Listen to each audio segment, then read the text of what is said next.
all the way. Now that we're in the vacuum of space, Tropics doesn't need the protection of the fairing anymore, so we get rid of that dead weight to maximize fuel efficiency on the way to orbit. Fairing separation successful. If you're looking at the screen at the right moment just there, you will have seen those two nose cone halves falling away as planned with the fairing separation.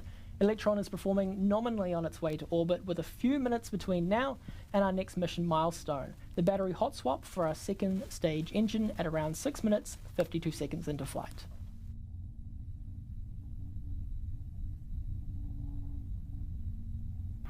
Guidance is nominal. Stage 2 propulsion, still nominal.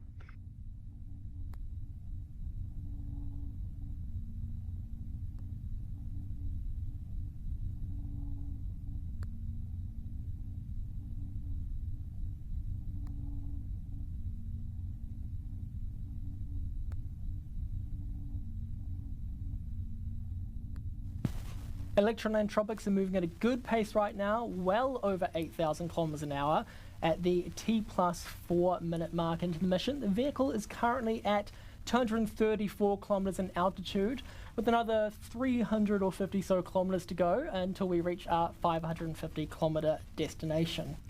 Getting there is only one part of the journey though, as Tropics won't be released immediately at that 550 kilometer first touch. The satellites will remain attached to the rocket's third stage and complete a full loop of Earth before they can be deployed on their home orbit. We'll explain that process in more detail later when we get closer to that point of the mission.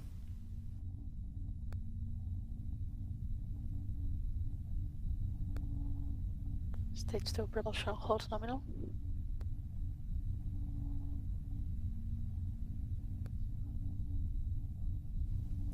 A quick check of the dials on our screen tell us that all remains nominal for Electron and Tropics.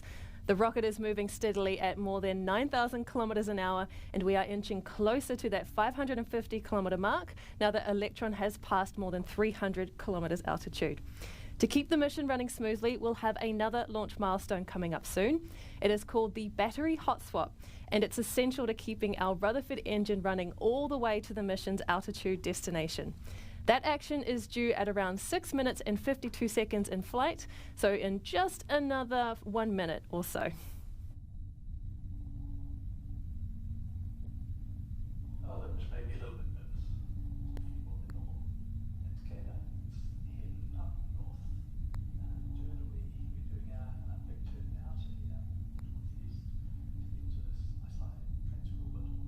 Guidance is nominal, 200 seconds remaining.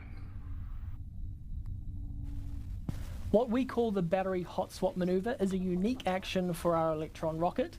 When the first two battery packs supplying power to our electropumps on stage 2 are close to being drained, Electron switches to a fresh battery that will ensure the Rutherford engine lasts the distance to orbit. It's a move our rocket has performed countless times before, but it is a move unique to Electron. Battery hot swap is on its way in just a few moments, so we'll bring up the mission control comms again to listen out for the call.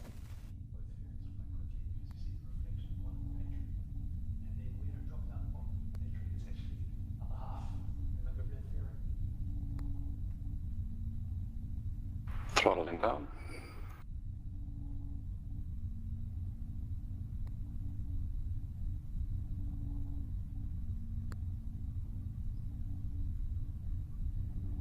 Hot swap successful. Battery jettison. Just as it was planned, the Rutherford has switched to its new power source with the battery hot swap and is continuing nominally with the Tropics mission. There are a few minutes left in the engine's burn time before the second stage completes its final actions for the mission, shutting down Rutherford and then separating from the third stage. Yes, has saved.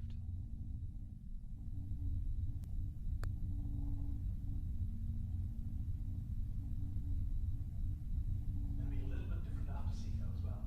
So SECO is going to be right about the north line. HVB discharge holding nominal.